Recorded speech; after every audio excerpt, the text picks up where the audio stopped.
கர்த்தருடைய நாம் மைப்படுவதாக. இப்பொழுது நாம கர்த்தருடைய வார்த்தைக்கு நேராக கடந்து போகலாம். வேத புத்தகம் கொண்டு வந்திருக்கோம். என்னோடு கூட நீதிமொழிகளின் புஸ்தகம் 18ஆம் அதிகாரம், நீதிமொழிகள் 18ஆம் அதிகாரம் 10வது வசனத்தை யாராவது ஒருவர் சத்தமா வாசிக்கும். கர்த்தரின் நாமம் பலத்த துருகம், நீதிமான் அதற்குள் ஓடி சுகமாயிருப்பான். அல்லேலூயா, ஆமென். கர்த்தர் இந்த வார்த்தை கொண்டு நம்மோடு கூட பேசும்படியாக நம்ம ஜெபத்தோடு கூட காத்திருக்கலாம்.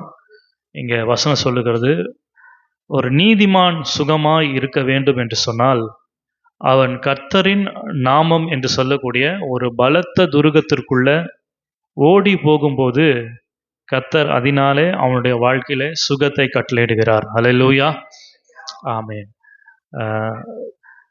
இந்த மாதத்தினுடைய வாக்குத்தத்த வசனம் நம்ம எல்லாருக்கும் தெரியும். ரூத் 3ஆம் அதிகாரம் 11ஆம் வசனம், பயப்படாதே மகளே, உனக்கு வேண்டியபடியெல்லாம் செய்வேன் என்று சொல்லி போவாஸ் ரூத்தை பார்த்து சொன்ன இந்த வார்த்தையை நம்ம கேட்டோம். இந்த ரூத் இப்படிப்பட்ட ஒரு ஆசீர்வாதத்தை, இந்த ஆசீர்வாதமான வார்த்தையை போவாசுடைய வாயிலிருந்து பெற்றுக்கொள்ளுவதற்கு இந்த ரூத்திற்கு மிக முக்கிய காரணமாக இருந்தது யார் அப்படின்னு சொன்னா நகோமி, இல்லையா? இந்த ரூத்துடைய சரித்திரத்தை நீங்க கொஞ்சம் பின்னாடி படிக்கும்போது ரூத் ஒரு மோவாபிய ஸ்திரீ, அந்த இடத்துல எதிர்பாராத விதமா ஒரு ஃபாரின் அலையன்ஸ் வருது, வெளிநாட்டு மாப்பிள்ளை. அதுக்கப்புறம் கொஞ்ச நாள் நல்லா போகுது. ஆனால் திடீர்னு அவங்க மாமனார் முதலாவது இறந்து போகிறார். அதுக்கப்புறம் அவங்களுடைய கணவரும் இறந்து போகிறார் மோவாப் தேசத்தில். அப்போது இன்னும் ஒரு கட்டம், ஒரு படி மேலே போய் எல்லாரையும் இழந்து கடைசியில் மாமியார் மட்டும்தான் இருக்கிறாங்கன்னு நினைக்கும் போது இந்த மாமியாரும் சொல்கிறாங்க, நீங்கள் என்ன பண்ணிடுங்க, உங்கள் ஊருக்கு என்ன பண்ணிடுங்க, திரும்பி போயிடுங்க, என் கூட வராதிங்க. அப்போ எல்லாராலும் கைவிடப்பட்ட ஒரு சூழ்நிலை. இப்படிப்பட்ட சூழ்நிலையில் அந்த ரூத்துடைய வாழ்க்கை தலைகீழாக மாறுகிறத நம்ம பார்க்குறோம். எல்லாரும் இழந்து இருக்கிற வேளையில் இந்த ரூத்தை பார்த்து நகோமி ஒரு வார்த்தையை சொன்னாங்க. அது என்ன வார்த்தை அப்படின்னு சொன்னால், 1ஆம் அதிகாரம் 9ஆம் வசனத்தை நீங்கள் வாசிக்கும் பொழுது, கர்த்தர் உங்கள் இருவருக்கும் வாய்க்கும் புருஷனுடைய வீட்டிலே நீங்கள் சுகமாய் வாழ்ந்திருக்க செய்வாராக. அல்லேலூயா, ஆமென். நகோமி 2 பேரையும் பார்த்து சொல்கிறான், ரூத்தையும் ஓர்பாலையும் பார்த்து சொல்லுகிற வார்த்தை, நீங்கள் மறுபடியும் உங்கள் ஊருக்கே போயிடுங்க. அந்த இடத்துல கர்த்தர் இருவருக்கும் வாய்க்கும் புருஷனுடைய வீட்டில் நீங்கள் எப்படி இருங்க, சுகமாய் வாழ்ந்திருக்க ஆண்டவர் செய்வாராக அப்படின்னு சொல்லி ஒரு வாழ்த்து செய்தியை சொல்லி அனுப்பலான்னு ட்ரை பண்ணுறாங்க. ஆனால் ஓர்பால் அந்த வாழ்த்து செய்தியை வாங்கி கடந்து போகிறாள். ஆனால் இந்த ரூத்தோ தொடர்ந்து தன்னுடைய மாமியை உறுதியாக என்ன பண்ணுறா, பற்றி கொள்கிறான். பிற்பாடு இந்த ரூத்துக்கு ஒரு மாஸ்டர் பிளானை இந்த நகோமி போட்டு கொடுக்குறாங்க.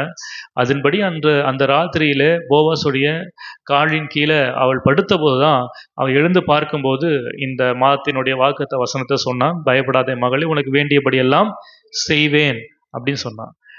முதலாவது இந்த 2 மருமகளையும் பார்த்து நீங்கள் சுகமாய் கர்த்தர் உங்களை வாழ்ந்திருக்க செய்வாராகன்னு சொன்னான்.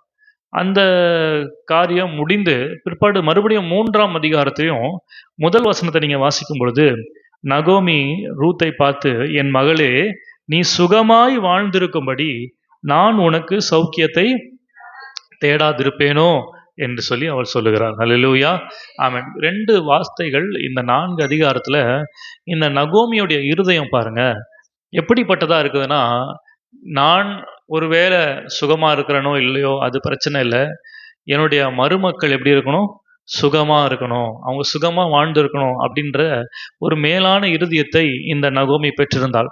அவள் வெறும் வாயின் வார்த்தையாக சொல்லாதபடிக்கு அதற்கான எல்லா காரியத்தையும் செய்கிறவளாக இருந்தாள். அதுதான் சொல்ல, உனக்கு நீ சுகமாய் வாழ்ந்திருக்கும்படி நான் உனக்கு சௌக்கியத்தை தேடாமல் இருப்பேனோ. அப்போது சில காரியங்களை தேடி பார்த்து தான் பிற்பாடு அவள் பிளான் பண்ணி இந்த மாதிரி அவளுக்கு அட்வைஸ் பண்ணி அனுப்புகிறான். அப்போ இந்த நகோமிக்கு எப்படி ரூத் அவள் சுகமாய் வாழ வேண்டும் என்று அவளுடைய சௌக்கியத்தை தேடினாலோ, அதுபோல் இன்றைக்கு கர்த்தருடைய பிள்ளைகளாகிய நாம், நீதிமான்களாகிய நாம் சுகமாய் இருக்கும்படியாக நமக்கான சௌக்கியத்தை கர்த்தர் சிலுவையிலே சேர்த்து வைத்திருக்கிறார். அல்லேலூயா, ஹல்லேலூயா. ஆமென். அது இன்றைக்கு நாம வாழ்ந்து சுகமாய் இருக்க வேண்டும் அப்படின்னு சொன்னா, அதற்கு மிக முக்கியமான காரணம் என்ன? அந்த வசனம் சொல்லுகிறது, கர்த்தரின் நாமம் பலத்த துருகம். யார் கர்த்தருடைய நாமத்திற்குள்ள போய் ஒளிந்து கொள்ளுகிறார்களோ, அடைக்கலம் புகுந்து கொள்ளுகிறார்களோ, அவர்கள் தான் எப்படி இருக்க முடியும்னா, சுகமாய் இருக்க முடியும் அப்படின்னு சொல்லி நம்ம தெரிந்து கொள்ளுகிறோம். சரி, இப்போ இன்றைக்கு நான் வந்து எதை குறித்து பேசப் போகிறேன் அப்படின்னு சொன்னா, கர்த்தருடைய நாமத்தை குறித்து இன்னைக்கு நம்ம தெரிந்து கொள்ளப் போகிறோம். இந்த கர்த்தருடைய நாமம் ஏன் இவ்வளவு முக்கியத்துவம் வாய்ந்தது அப்படின்னு சொல்லி தெரிந்து கொள்ளும்போது ஒரு 2 வசனங்களை வாசிக்கலாம். பழைய ஏற்பாட்டு காலத்துல ஆபிரகாமும் ஈசாக்கும் இன்னும் பல பேர் ஆண்டவரை தொழுது கொள்ளும்போது அவங்க எதை தொழுது கொண்டாங்கன்னு வசனம் சொல்லியிருக்குன்னா, 13ஆம் அதிகாரம், ஆதியாகமம் 13ஆம் அதிகாரம் 4ஆம் வசனத்தை நீங்க வாசிக்கும் பொழுது, தான் முதல் முதல் ஒரு பலிபீடத்தை உண்டாக்கினதுமான ஸ்தலம் மட்டும் போனான். அங்கே ஆபிராம் கர்த்தருடைய நாமத்தை தொழுது கொண்டான். ஹல்லேலூயா. ஆபிராம் எதை தொழுது கொண்டானா? கர்த்தருடைய நாமத்தை. இங்க வசனம் கர்த்தரை தொழுது கொண்டான்னு வந்திருக்கணும். ஆனா என்ன எழுதியிருக்குன்னா, ஆபிராம் கர்த்தருடைய நாமத்தை என்ன பண்ணானா? தொழுது கொண்டான். மாத்திரமல்ல, ஈசாக்கு 26ஆம் அதிகாரத்துல 25ஆம் வசனத்தை நீங்க பார்த்தீங்கன்னு சொன்னா, ஈசாக்கு ஒரு பலிபீடத்தை கட்டி கர்த்தருடைய நாமத்தை தொழுது கொண்டான். ஹல்லேலூயா. இங்க ஈசாக்கு எதை தொழுது கொண்டானா? இவனும் கர்த்தருடைய நாமத்தை தான் என்ன பண்றான்? தொழுது கொள்ளுகிறான். ஆகவே இன்றைக்கு நம்ம வந்து முக்கியமாக எதை குறித்து நம்ம தியானிக்க போகிறோம் அப்படின்னு சொன்னா, கர்த்தருடைய நாமத்தை குறித்து நம்ம தியானிக்க போகிறோம். இந்த கர்த்தருடைய நாமத்தை குறித்து என்ன பெருசா நம்ம கேள்விப்பட்ட போறோம்னு ஒருவேளை நீங்க யோசிக்கலாம். ஏன்னா கர்த்தருடைய நாமத்தை நீங்க சொல்லுங்கன்னு சொன்னா எல்லாரும் ஒவ்வொரு ஆன்சர் சொல்லுவீங்க. ஒரு சில ஆன்சர் சொல்லுங்க பார்க்கலாம். கர்த்தருடைய நாமம்னா என்ன? அவருடைய நாமத்தை சொல்லுங்க.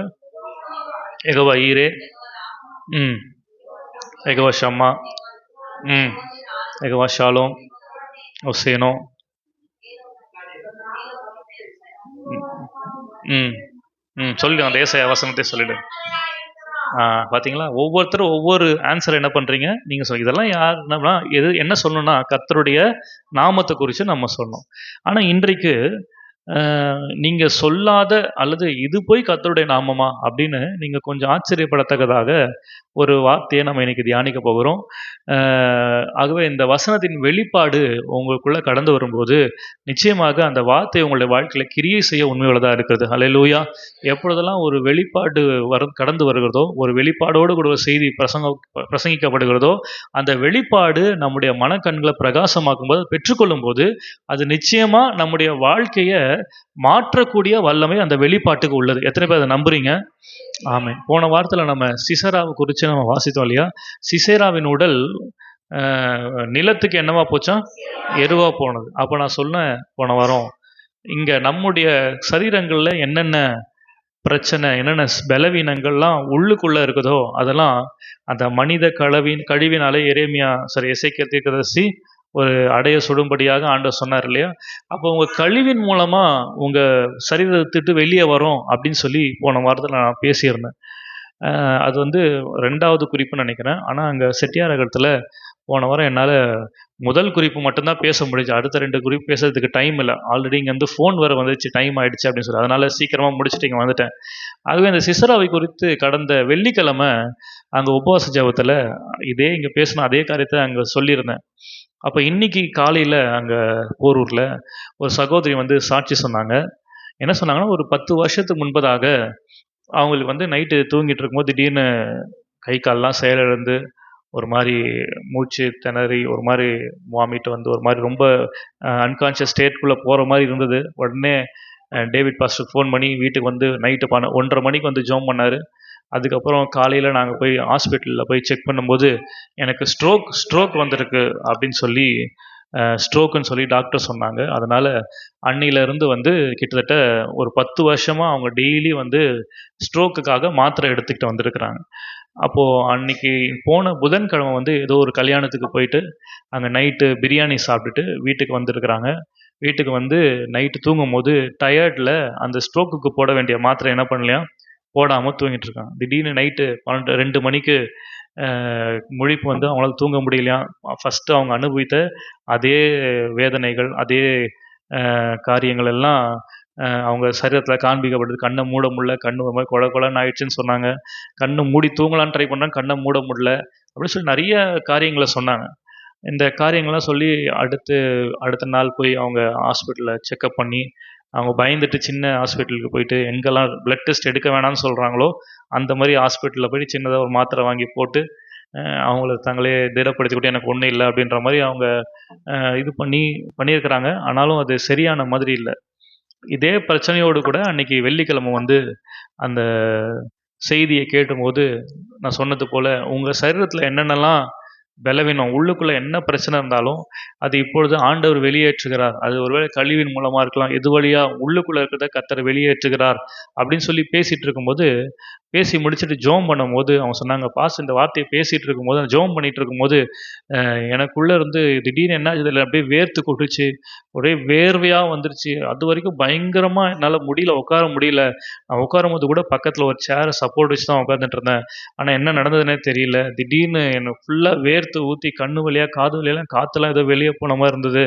அதுக்கப்புறம் அப்போ தான் முழுமையான விடுதலை எனக்கு கிடச்சிது. அதோடு கூட அது நடந்து நான் என்னால் அக்செப்ட் பண்ண முடியல. ஒரு வேளை என்ன ஆச்சுன்னு தெரியல அப்படின்னு சொல்லி, சரி எப்பவுமே வந்து வெள்ளிக்கிழமை முடிஞ்ச உடனே வந்து எல்லோரும் வந்து ஜெபம் பண்ணிட்டு போவாங்க. அவங்க ஒரு தீர்மானம் எடுத்தாங்களா, இன்றைக்கி நான் இந்த சத்தியத்தை கேட்டிருக்கிறேன், இதை நான் விசுவாசிக்கிறேன். நான் அந்த சிசேராவுடைய சரீரத்தை உடல் வந்து நிலத்துக்கு எருவாக போனது போல் என்னுடைய சரீரத்தில் இருக்கிற கழிவுகளும் எருவாக போயிடும். அதனால் வேர்வை வழியாக வெளியே வந்துச்சு நான் விசுவாசி. அதனால் பாஸ்டர் போய் நான் ஜெபம் பண்ண போகிறதில்ல, இந்த வசனத்தை நான் தியானிக்க போகிறேன் அப்படின்னு சொல்லி அவங்க வீட்டுக்கு கடந்து போய் தொடர்ந்து நீங்கள் பார்த்தீங்க அப்படி சொன்னால் அடுத்த 2-3 நாட்களில் சரி கர்த்தர் முழுமையான விடுதலை அவங்களுக்கு என்ன பண்ணியிருக்கிறாரு, கொடுத்துருக்கிறார். இதை நான் எதற்கு சொல்கிறேன் அப்படின்னு சொன்னால், நம்ம கேட்குற சத்தியங்கள் ஏதோ சும்மா பேசுகிறாங்க அப்படின்னு கேட்டுட்டு போகிறத விட அந்த வார்த்தையை முழு மனசாக நம்ம நம்பும்போது, அதில் உள்ள வெளிப்பாடுகளை நம்ம நம்பும்போது நிச்சயமாக அந்த வார்த்தை நம்முடைய வாழ்க்கையில் கிரியை செய்ய உண்மை உள்ளதாக இருக்கிறது. ஹல்லேலூயா, ஆமென். ஆகவே இன்றைக்கு அப்படிப்பட்ட ஒரு வெளிப்பாடை தான் உங்களுக்கு பேச போகிறேன். இது ரொம்ப முக்கியமான ஒரு வெளிப்பாடு பாருங்கள். இதை நீங்கள் புரிந்து கொண்டீங்கன்னா, இதை நீங்கள் இந்த வார்த்தையை நீங்கள் உண்மையான அர்த்தத்தை நீங்கள் தெரிந்து கொண்டீங்கன்னா உங்கள் வாழ்க்கையில் மிகப்பெரிய அற்புதத்தை செய்ய உண்மை உள்ளதாக இருக்குது. ஹல்லேலூயா, ஆமென். ஆகவே நான் இன்னைக்கு கேட்டேன், கர்த்தருடைய நாமத்தை சொல்லுங்கன்னு சொல்லும்போது ஒவ்வொருத்தரும் ஒவ்வொரு வார்த்தையை சொன்னீங்க. ஆண்டோடைய நாமம் என்று சொல்லி, இது கூட ஆண்டோடைய நாமமா என்று சொல்லி நம்ம நினைக்கக்கூடிய ஒரு சத்தியத்தை தான் இன்றைக்கி நம்ம பேச போகிறோம். அது என்ன வார்த்தை அப்படின்னு சொன்னால் எடுத்து வாசிக்கலாம். என்னாகமத்தின் புஸ்தகம் 6ஆம் அதிகாரம், என்னாகமம் 6ஆம் அதிகாரம் 22ஆம் வசனத்திலிருந்து 26ஆம் வசனம் வரைக்கும் யாராவது ஒருவர் வாசிக்கலாம். என்னாகமம் 6ஆம் அதிகாரம் 22லிருந்து 26 வரைக்கும்.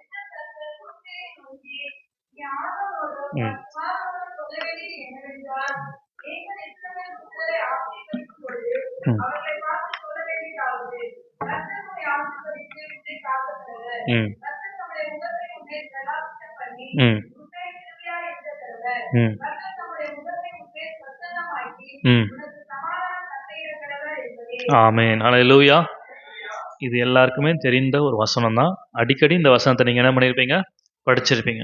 இப்போ நம்ம புதிய ஏற்பாட்டு காலத்தில் வாழ்கிற நமக்கு ஆத்மாவே கர்த்தரை ஸ்தோத்திரின்னு சொல்லி முடித்த உடனே ஒரு ஆசீர்வாதம் பாஸ்டர் சொல்கிறேன். என்ன ஆசீர்வாதம்? பிதாவாகிய தேவனுடைய கிருபையும் கர்த்தராகிய இயேசு கிறிஸ்துவுடைய கிருபையும் பிதாவாகிய தேவனுடைய அன்பும் பரிசுத்த ஆவியானுடைய ஐக்கியம் நம்மோடு கூட இருப்பதாக நம்ம ஒரு பெனிடிக்ஷன், ஒரு ஆசீர்வாதத்தை கொடுக்கும். அதுபோல் பழைய ஏற்பாட்டு காலத்தில் மோசே கிட்ட ஆண்டவர் சொன்னார், நீ ஆசாரியர்களாகிய ஆரோனையும் அவங்களுடைய குமாரரையும் பார்த்து சொல்லு, இந்த வாசித்த 24, 26, 25, 26 இந்த 3 வசனங்களை, இந்த ஆசீர்வாதங்களை இஸ்ரவேல் ஜனங்கள் மேலே பெனிடிக்ஷன் மாதிரி ஒரு ஆசீர்வாதத்தை மாதிரி நீங்கள் என்ன பண்ணணும், ஆசாரியர்கள் பேசணும் அப்படின்னு சொல்லி சொன்னார். இந்த 3 வார்த்தையும் வசனத்தை நீங்கள் வாசிக்கும்போது உங்களுக்கு எப்படி தெரியுது? கர்த்தர் உன்னை ஆசீர்வதித்து உன்னை காக்க கடவர், கர்த்தர் தம்முடைய முகத்தை உன்மேல் பிரகாசிக்க பண்ணி கிருபையா இருக்க கடவர், கர்த்தர் உம்முடைய முகத்தை பிரசன்னமாக்கி சமாதானத்தை கட்டளையிட கடவர். இதை நீங்க படிக்கும்போது ஒரு ஆசீர்வாதமான ஒரு வார்த்தையை போல தெரியுது. ஆனா மிக முக்கியமான வெளிப்பாடு எங்க உருவாகுது அப்படின்னு சொன்னா 27ஆம் வசனத்தை ஒருத்தர் வாசிக்க. இவ்விதமாய் அவர்கள்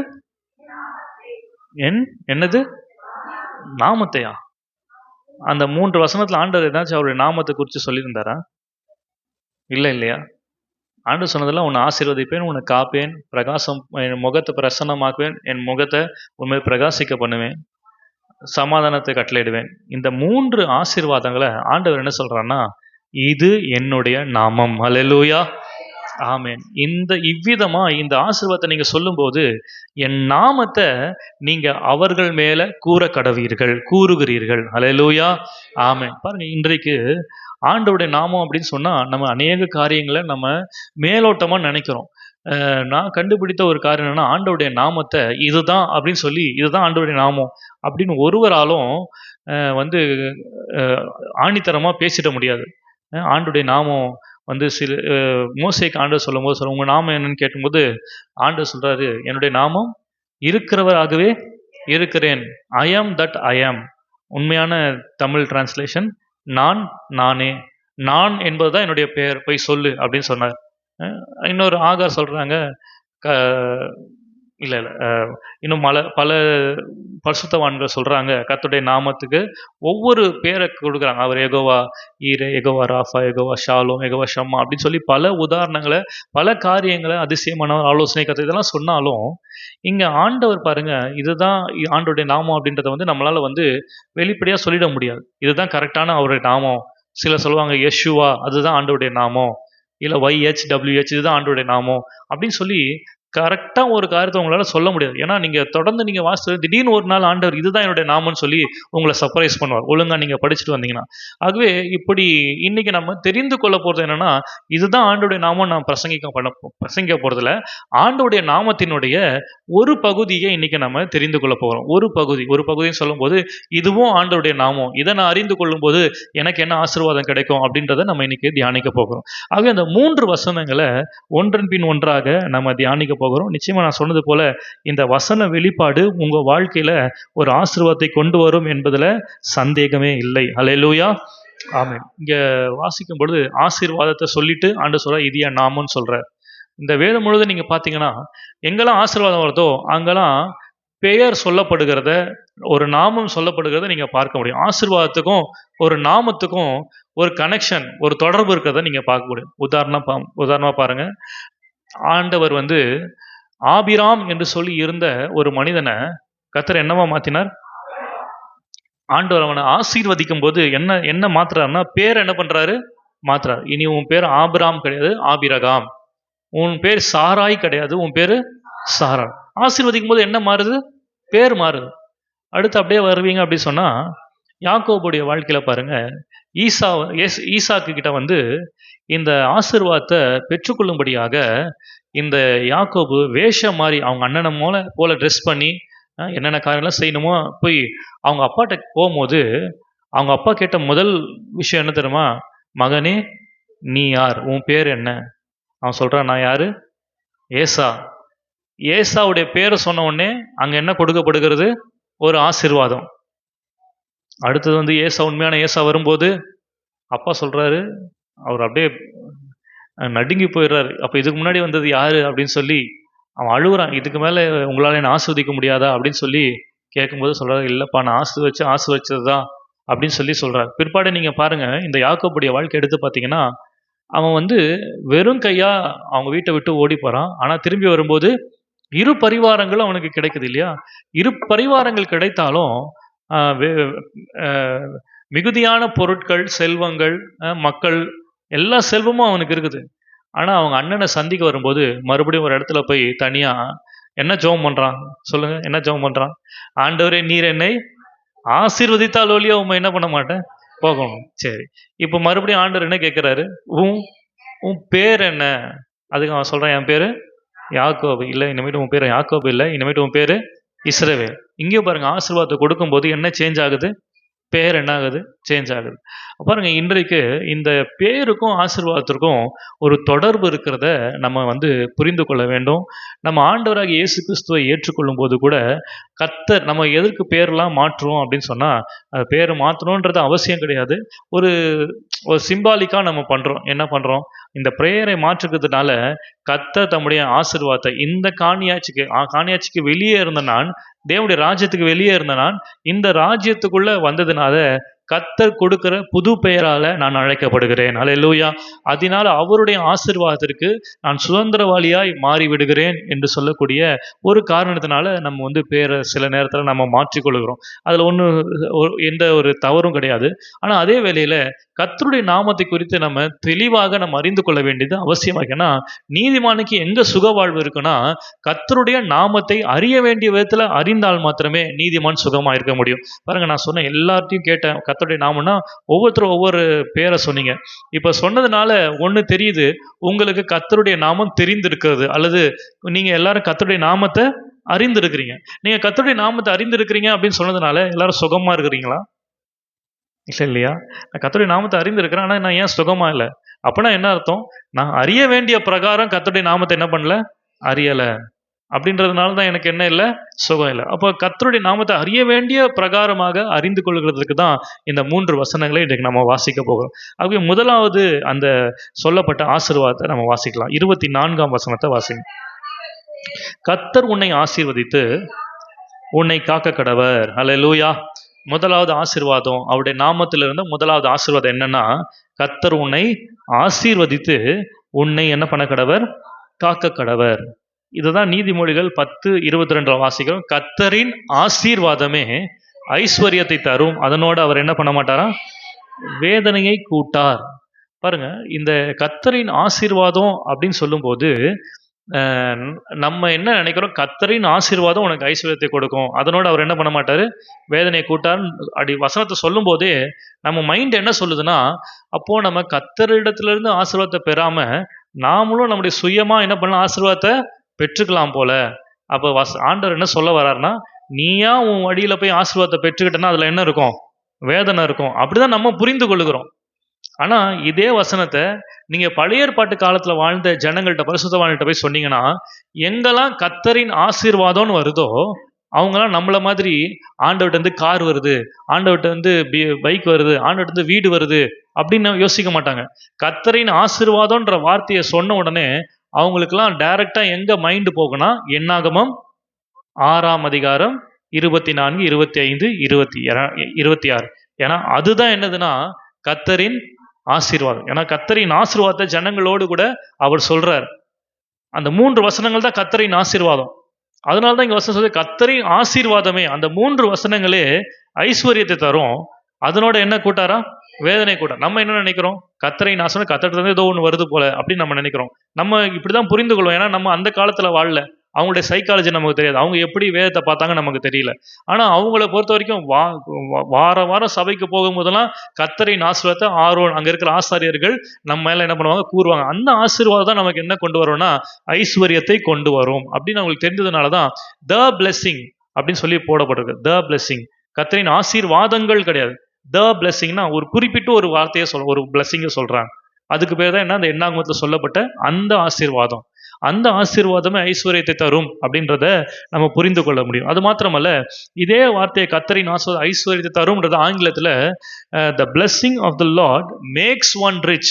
இங்க ஐஸ்வர்யவான் ஐஸ்வர்யத்தை தரும்னு போட்டிருக்கு. ஆங்கிலத்துல கர்த்தருடைய ஆசீர்வாதம் ஒருவனை ஐஸ்வர்யவான் ஆக்கும். அல்லேலூயா.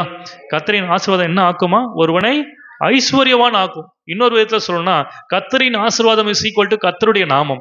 அப்ப கர்த்தருடைய நாமம் என்ன உடையது அப்படின்னு சொன்னா, ஒருவனை ஐஸ்வர்யவான் ஆக்குகிற வல்லமை உடையது. அல்லேலூயா.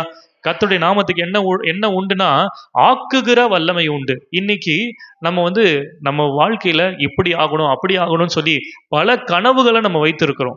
இங்க வசனம் வெறும் ஐஸ்வர்யவான் ஆக்குன்னு மட்டும் தான் போட்டிருக்கு. ஆனா ஆண்டவரை நம்புகிறவர்களை நம்ம என்னெல்லாம் வாஞ்சிக்கிறோமோ, என்னெல்லாம் நினைக்கிறோமோ, அதன்படி நம்மை ஆக்க தேவன் உண்மை உள்ளவராய் இருக்கிறார். அல்லேலூயா. இன்னொரு வார்த்தையில சொல்லணும்னா, எதெல்லாம் ஆகாதுன்னு நம்ம நினைக்கிறோமோ அதையும் ஆக்கக்கூடிய வல்லமை தேவனுக்கு உண்டு. எத்தனை பேர் விசுவாசிக்கிறீங்க? ஆமா. அதுதான் ஆண்டவர் சொல்றார், இது மனுஷனால் கூடாது, ஆனால் தேவனால் எல்லாம் ஆகும். கர்த்தரால் ஆகாத காரியம் ஒன்றும் இல்லை. அவருடைய நாமத்திற்கு ஆக்கக்கூடிய வல்லமை உண்டு. நம்ம இன்றைக்கு என்னென்னலாம் ஆகாது அப்படின்ற ஒரு எண்ணத்தோடு கூட வந்திருக்கிறோமோ, இன்னைக்கு நீங்க கர்த்தருடைய நாமத்தை நீங்க பிடித்துக் கொள்வீங்க அப்படின்னு சொன்னா, அந்த கர்த்தருடைய நாமம் உங்களுடைய வாழ்க்கையில உங்களால, உங்க சுயபலத்தால முடியாதத, ஆகாதத அவருடைய நாமம் உங்களுக்காக ஆக்கி முடிக்க வல்லமையுடையதா இருக்கிறது. அல்லேலூயா. ஆமென். மாத்திரமல்ல, இந்த ஆசீர்வாதத்தின் வல்லமை நம்ம எந்த அளவுக்கு புரிந்து கொள்கிறோமோ, அந்த அளவுக்கு தேவனுடைய நாமத்தில் இருக்கிற வல்லமையை நம்மால் என்ன பண்ண முடியும்? புரிந்து கொள்ள முடியும். இங்க வசனம் சொல்லுகிறது முதல் ஆசீர்வாதம், கர்த்தர் உன்னை ஆசீர்வதித்து உன்னை காக்க கடவர். ஆண்டவர் நம்ம எப்படி பாதுகாக்கிறார்னா, ஆசீர்வாதத்தை கொடுத்து காக்கிறார். இன்னொரு வார்த்தையில சொல்லணும்னா, கர்த்தர் கொடுக்கிற ஆசீர்வாதம் நமக்கு பாதுகாப்பை கொடுக்கும். ஆனா பொதுவா நம்ம என்ன பண்றோம்னா, கர்த்தர் கொடுக்கிற ஆசீர்வாதம்னு நினைக்கிறதெல்லாம் நம்ம காத்து கொண்டிருக்கிறோம்.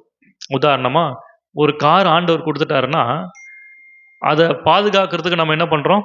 பல முயற்சி எடுக்கிறோம். அது கர்த்தரின் ஆசீர்வாதம் தான். ஒரு பைக்கோ, ஒரு காரோ, ஒரு வீடோ, எதுவா இருந்தாலும் உங்க வாழ்க்கையில நீங்க எதெல்லாம் கர்த்தரின் ஆசை, உங்க பிள்ளைகள், இவங்கலாம் எனக்கு கர்த்தருடைய ஆசீர்வாதம் நீங்க எதெல்லாம் சொல்றீங்களோ, பொதுவாகவே நீங்க அதை பாதுகாக்கிறதுக்கு முயற்சி செய்வீங்க. ஆனா இன்னைக்கு ஆண்டவர் என்ன சொல்றேன்னா, கர்த்தரின் ஆசீர்வாதம் உங்களை பாதுகாக்கும். அல்லேலூயா. ஆசீர்வாதம் உங்களை பாதுகாக்கும். நீங்க பாதுகாக்க வேண்டிய அவசியம் இல்ல. இப்படி சொல்றதுனால உங்க காரை துடைக்க கூடாது, உங்க குழந்தைங்களை பாதுகாக்க கூடாது அப்படி சொல்ல வரல. அதை நம்ம செய்தாலும் வசனம் சொல்றது, கர்த்தர் வீட்டை காவாராகில் காவலாளர் விழித்திருக்கிறது விருதா. இன்னைக்கு கர்த்தருடைய நாமத்தில் இருக்கிற ஒரு ஆசீர்வாதம் என்னன்னா, அவருடைய நாமம், அவருடைய ஆசீர்வாதம் என்னை பாதுகாக்கிறதா இருக்கிறது. அல்லேலூயா. ஆமென். அவர் உன்னை ஆசீர்வதித்து உன்னை காக்க கடவர் அப்படின்ற வார்த்தை ஆங்கிலத்துல he will bless you and keep you அப்படின்னு போட்டிருக்கு. காக்க கடவுள்னா ப்ரொடெக்டிவ்னு வந்திருக்கணும். ஆனா கீப் யூ அப்படின்னு சொல்லி சொல்றாங்க. கீப் யூ அப்படின்னா என்ன அர்த்தம்? பழைய இங்கிலீஷ்ல இந்த கீப்ன்ற வார்த்தை எதுக்கு யூஸ் பண்றாங்கன்னா, ஒரு பெரிய அரண், ஒரு டவர், ஒரு அரணான கோட்டை இருக்கு பாத்தீங்களா? அந்த காலத்துல நம்ம பெரிய பெரிய ராஜ அரண்மனைலாம் நீங்க பாக்குறீங்களா? ஒரு பெரிய முன்னாடி ஒரு பெரிய கோபுரம் மாதிரி ஒரு கோட்டை மாதிரி இருக்குல்ல, அதுக்கு பேர் தான் கீப் அப்படின்னு சொல்ற வார்த்தையை ஆங்கிலத்துல அவங்க யூஸ் பண்றாங்க. அப்போ கர்த்தருடைய ஆசீர்வாதம் ஒரு கோட்டையை போல, ஒரு மதிலை போல உங்களுடைய வாழ்க்கையில செயல்படுகிறது. ஆகவே அந்த கோட்டையை போல, மதிலை போல இருக்கிற அவருடைய ஆசீர்வாதம் அவருடைய நாமத்திற்குள்ள நீங்க நுழைந்து கொள்வீங்கன்னு சொன்னா, அதனால கர்த்தர் உங்களுக்கு சுகவாழ்வை கட்டளையிட போதுமானவராக இருக்கிறார். ஹல்லேலூயா. ஆமென். பாருங்க, ஒரு கோட்டைக்குள்ள நம்ம மறைஞ்சுக்கிட்டோம்னா, வெளியே இருந்து எந்த பிசாசு தாக்குனாலும், எவ்வளோ பெரிய ஆயுதம் நம்மை தாக்குனாலும், அந்த ஆயுதத்தினால நம்ம என்ன பண்ண முடியாது? சேதப்படுத்த முடியாது. பாருங்க, அதனாலதான் தாவீது அந்த அந்த யுத்தம் நடக்கிற இடத்துல அவன் ஒரு சின்ன ஒரு வாலிபனா போறான், ஒரு சிறு வயதுள்ளவன். ஆனா அந்த கோலியாத்தோ ரொம்ப பெரியவன், அல்லது ஹைட்டானவன். வசனம் சொல்லுது இல்லையா, ரொம்ப உயரமானவன். கொஞ்சம் யோசிச்சு பாருங்க. இப்போ தாவீதுடைய தலை இந்த இடத்துல இருக்குன்னு இவ்வளோ இங்கதான் இருக்கு அவன் தலை. கோலியாத்தோட தலை எங்க இருக்கும்? இந்த சீலிங்கை தாண்டி அந்த மேல இருக்குல்ல ஒரு சீலிங், அந்த அளவுக்கு ஒரு ஹைட் இருக்குன்னு வச்சுக்கோங்க. கொஞ்சம் யோசிச்சு பாருங்க, இவ்வளோண்டு குள்ளமா இருக்கிறவன் அவ்வளோ பெரிய உயரம் உள்ள மனிதனை எப்படி கொலை செய்ய முடியும், அல்லது யுத்தத்துல எப்படி அவனை மேற்கொள்ள முடியும்? சான்ஸே இல்லை. அவன் ஒரு காத்து ஒரு ஊதுனாலே தாவீது என்ன பண்ணிடுவான்? பறந்து போயிடுவான். ஆனா அவ்வளோ பெரிய உயரமான அந்த மனிதனை பார்த்து இஸ்ரவேல் ஜனங்கள் எல்லாம் பயப்படுறாங்க. ஆனா யார் பயப்படல? தாவீது பயப்படல. சொல்ல போனா இஸ்ரவேல்ல உயரமானவன் யாரு? யார் உயரமானவன்? சவுல். அப்போ சட்டப்படி யார் யாருக்கு சண்டை வந்திருக்கணும்? சவுலும் கோலியாத்தை தான் என்ன பண்ணிருக்கணும்? சண்டை போட்டிருக்கணும். ஆனா அவர் போய் வீட்டுல என்ன பண்ணிக்கிட்டாரு? ஒளிஞ்சுக்கிட்டாரு. ஐயோ எனக்கு பயம்ப்பா, எனக்கு ஹைட்டுனாலே பயம் அப்படின்னு சொல்லி அவரும் ஹைட்டா இருந்தாலும் அவர் போய் சண்டை போடலாம். ஆனா குள்ளமா இருக்கிற அந்த தாவீது போய் அவ்வளோ பெரிய ஹைட்டான கோலியாத்தை தைரியமா போய் சண்டை போடுறான். அதுக்கு என்ன காரணம் தெரியுமா? வாசிங்க 1 சாமுவேல் 17ஆம் அதிகாரம். 1 சாமுவேல் 17ஆம் அதிகாரம் 45ஆம் வசனத்தை வாசிக்கும் பொழுது, அதற்கு தாவீது, பெலிஸ்தரை நோக்கி, நீ பட்டயத்தோடும் ஈட்டியோடும் கேடகத்தோடும் என்னிடத்தில் வருகிறாய், நானோ நீ நிந்தித்த இஸ்ரவேலுடைய இராணுவங்களின் தேவனாகிய சேனைகளுடைய கர்த்தரின் நாமத்தில் உன்னிடத்தில் வருகிறேன். அல்லேலூயா. ஆமென். சேனைகளின் கர்த்தர் மூலமா உங்ககிட்ட வரேன்னு சொல்லல, கர்த்தருடைய நாமத்திலே உன்னிடத்தில் வருகிறேன். அல்லேலூயா. ஆமென். அவங்களுக்கு தெரியும் கர்த்தருடைய நாமத்தை என் மேல ஆசாரியர்கள் எப்படி கூறி இருக்கிறாங்கன்னா, அவருடைய ஆசீர்வாதத்தின் மூலமாய் கர்த்தருடைய நாமத்தை என் மேல கூறி இருக்கிறாங்க. அந்த கர்த்தருடைய நாமத்துல கூறப்பட்ட ஆசீர்வாதத்துல ஒண்ணு என்ன அப்படி சொன்னா, கர்த்தர் உன்னை ஆசீர்வதித்து உன்னை காக்க கடவர். அவர் எனக்கு அரணான கோட்டையா இருக்கிறார். இந்த சத்தியம் இந்த தாவீதுக்கு தெரிந்ததுனாலதான் அவனுக்கு முன்பாக பெரிய கோலியாத்தை போல ஒரு பெரிய மலை இருந்தாலும் அவனுக்கு ஒண்ணு தெரியும். அவன் சொல்றான், உன்னுடைய ஈட்டி, உன்னுடைய பட்டயம், உன்னுடைய கேடகம், இதெல்லாம் அவருடைய அரணான அரணான கோட்டைக்குள்ள இருக்கிற என்னை ஒன்று சேதப்படுத்த முடியாது. அல்லேலூயா. சத்தமா சொல்லுங்க அல்லேலூயா. ஆமென். இந்த அறிவு தாவீதுக்கு இருந்தனால தைரியமா சொல்றான், நான் சேனைகளின் கர்த்தருடைய நாமத்திலே உன்னிடத்தில் வருகிறேன். அவருடைய நாமம் என்னன்னா, அவர் என்னை ஆசீர்வதித்து என்னை காக்கிற ஒரு நாமத்தை உடைய தேவனாய் இருக்கிறார். அல்லேலூயா. ஆமென். அதுவே அதனால் தைரியமா போனான். அவன் சொன்னது போலவே அந்த யுத்தத்துல அவன் வெற்றி பெற்றதை நம்ம பார்க்கிறோம். நீதிமொழி 18:10 வாசிக்கிறோம், கர்த்தரின் நாமம் பலத்த துருகம். நான் கீப்ன்ற வார்த்தைக்கு சொன்னால பெரிய அடைக்கலம், ஒரு டவர் மாதிரி. கர்த்தரின் பலத்த துருகம்ன்றத ஆங்கிலத்தில் ஸ்ட்ராங் டவர். டவருக்குள்ள நம்ம இருந்துட்டோம்னு வச்சுக்கோங்க, வெளியே இருந்து யார் எவ்வளவு பேசினாலும் எவ்வளவு காரியங்களை செய்தாலும் நமக்கு விரோதமா அது நம்ம அடைக்கலத்துக்கு உள்ள இருக்கிறதுனால நமக்கு எந்த ஒரு சேதமும் அதனால உண்டு பண்ண முடியாது. அல்லேலூயா. இது எதில வருகிறது அப்படி சொன்னா, கர்த்தருடைய நாமமாகிய கர்த்தருடைய ஆசீர்வாதத்துல கர்த்தர் நமக்கு கொடுக்கிற ஒரு மிகப்பெரிய ஒரு பலன். அல்லேலூயா. ஆமென். ஆகவே தான் பாருங்க, இன்றைக்கு இந்த காலவெளியில நம்ம ஒரு காரியத்தை தெளிவா அறிந்து கொள்ள வேண்டும். கர்த்தருடைய நாமம் எப்படிப்பட்டதுன்னா, என்னை ஆசீர்வதிக்கிறது மாத்திரமல்ல, என்னை எல்லா சத்துருவின் கைக்கும் எல்லா விதமான காரியங்களுக்கும் என்னை விலக்கி பாதுகாக்கிறதா இருக்கிறது. அல்லேலூயா. அதுதான் நம்ம சங்கீதம் 91 உன்னதமானவரின் மறைவில் இருக்கிறவன் சர்வ வல்லவருடைய அதுல ஒரு வசனம் வருதுல, இரவில் உண்டாகும் பயங்கரத்துக்கும் பகலில் பறக்கும் அம்புக்கும் இருளில் நடமாடும் கொள்ளை நோக்கியும் மத்தியானத்தில் பாழாக்கும் சங்காரத்துக்கும் பயப்படாது இருப்பேன். ஏன்னா நான் உன்னதமானவரின் மறைவுக்குள்ள இருக்கிறேன். அது அந்த ஸ்ட்ராங் டவருக்குள்ள நான் இருக்கிறதுனால இங்க காணப்படுகிற எதுவும் என்னை சேதப்படுத்த முடியாது. இதுதான் கர்த்தருடைய நாமம். அல்லேலூயா. இதை நான் கர்த்தருடைய நாமமா அறிந்து கொள்ளும் போது நம்ம சுகமாய் இருக்க கர்த்தர் அனுக்கிரகம் பண்ணுவார். அல்லேலூயா. சத்தமா சொல்லுங்க அல்லேலூயா. ஆமென். இன்றைக்கு ஆண்டவர் நம்மை ஆசீர்வதிக்க உன்னதமுள்ள தேவன், அவர் உண்மை உள்ளவராய் இருக்கிறார். இந்த காலவெளியில நீங்க முதலாவது ஆசீர்வாதத்தை புரிந்து கொள்ள வேண்டும். கர்த்தரின் நாமம் என்னை ஆசீர்வதித்து என்னை பாதுகாக்கிறதா இருக்கிறது. ஸ்ட்ராங் டவர் அப்படின்னும் போது நீங்க உங்களுடைய மைண்டை நீங்க புதுப்பித்துக் கொள்ள வேண்டும். நம்ம வெளியே போனாலே பயப்படுறோம். வண்டி ஓட்டினா பயப்படுறோம், எதனாச்சும் ஆக்சிடென்ட் ஆகிடுமோ, யாராச்சும் வந்து இடிச்சிருவாங்களோ, எதனாச்சும் விபத்து நேர்ந்துடுமோ, ஏதாவது ஒரு காரியத்தை பண்ணணும்னாலே ஒரு பயம். ஏன் அந்த பயம் வருதுன்னா, கர்த்தருடைய நாமத்தை குறித்த தெளிவான அறிவு யாருக்கு இல்லையோ அவங்களுக்குள்ள அந்த பயம் இருக்கும். இன்னைக்கு கர்த்தருடைய நாமம் எனக்கு அரணான கோட்டையா இருக்குது, அரணான ஸ்ட்ராங் டவரா இருக்குது அப்படின்னா என்ன அர்த்தம்? என்னை சுற்றிலும் கர்த்தருடைய பாதுகாப்பு இருக்குது. என் மேல யார் இடிச்சாலும் இடிக்கிறவங்களுக்கு தான் என்னது பிரச்சனை. ஏன்னா நான் கர்த்தருடைய நாமத்தினால் என்ன பண்ணப்பட்டிருக்கிறேன்? பாதுகாக்கப்பட்டிருக்கிறேன், சூழப்பட்டிருக்கிறேன். ஒரு ஸ்ட்ராங் டவர் மாதிரி என் ஆண்டவர் மூடி இருக்கிறார். அந்த கான்சியஸோட தான் நீங்க வெளியே போகணும். அதை விட்டு யாராச்சும் எடுத்துட்டு அது பண்ணிடுமோ, எனக்கு இதுவாயிடுமோ அதுவாயிடுமோ அப்படின்னு நீங்க பயந்தீங்கன்னா கர்த்தருடைய நாமத்தை நீங்க நம்பலன்னு அர்த்தம். கர்த்தருடைய நாமத்தை நம்புறேன்னு சொல்றவங்க எதையும் நம்பணும். அந்த நாமம் எனக்கு பலத்த துருகமாய் என்னை சுற்றிலும் பாதுகாப்பாய் இருக்கிறது. அல்லேலூயா. சத்தமா சொல்லுங்க அல்லேலூயா. ஆமென். ஆகதான் சங்கீதக்காரன் சொல்லுகிறான், சிலர் ரதங்களை குறித்தும் சிலர் குதிரைகளை குறித்தும் மேன்மை பாடுற நாங்களோ எங்கள் தேவனாகிய கர்த்தருடைய நாமத்தை குறித்தே மேன்மை பாராட்டுவோம். அல்லேலூயா. எப்போ அவருடைய நாமத்தை குறித்து மேன்மை பாராட்டுவோம்னு சொன்னா தெரியுமா? சில ரதங்களை குறித்து குதிரைகளை குறித்து என்ன பண்ணாங்க? யுத்தத்துல ரதம் குதிரை தான் பெருசு. இதுதான் வந்து கோலியாத்து பெருமையா நினைச்சிட்டு இருந்தான். என்னுடைய பலம், என்னுடைய சாமர்த்தியம் அப்படின்னு சொல்லி அவன் நினைச்சிட்டு இருந்தான். ஆனா அதை விட மேன்மையான ஒன்று இருக்கு, அதுதான் கர்த்தருடைய நாமம். அல்லேலூயா. அவன் எவ்வளவு பெரிய ரதமா இருந்தாலும், குதிரையா இருந்தாலும், ஈட்டியா இருந்தாலும், பட்டயமா இருந்தாலும் அதையெல்லாம் தாண்டி நம்மை பாதுகாக்கக்கூடிய வல்லமை தேவனுடைய நாமத்திற்கு இருக்கிறது என்பதை இந்த காலவெளியில நாம் அறிந்து கொள்ள வேண்டும். அல்லேலூயா. ஆமென். இன்னைக்கு காலவெளியில எதையெல்லாம் குறித்து நீங்க கலங்கி கொண்டிருக்கிறீங்களோ கர்த்தருடைய நாமத்தை அந்த இடத்துல வைங்க. இதே சம்பவத்துல பாருங்க, 1 சாமுவேல் 17 26 தாவீது தன்னிடத்துல நிற்கிறவர்களை பார்த்து சொல்கிறார், இந்த பெலிஸ்தனை கொன்று இஸ்ரவேலுக்கு நேரிட்ட நிந்தையை நீக்கிறவர்களுக்கு என்ன செய்யப்படும்? ஜீவனுள்ள தேவனுடைய சேனைகளை நிந்திக்கிறதற்கு விருத்த சேதனம் இல்லாத இந்த பெலிஸ்தன் ஏமாத்திரம் என்றார். 32 தாவீது சவுலை நோக்கி, இவன் நிமித்தம் ஒருவனுடைய இருதயம் கலங்க வேண்டியதில்லை.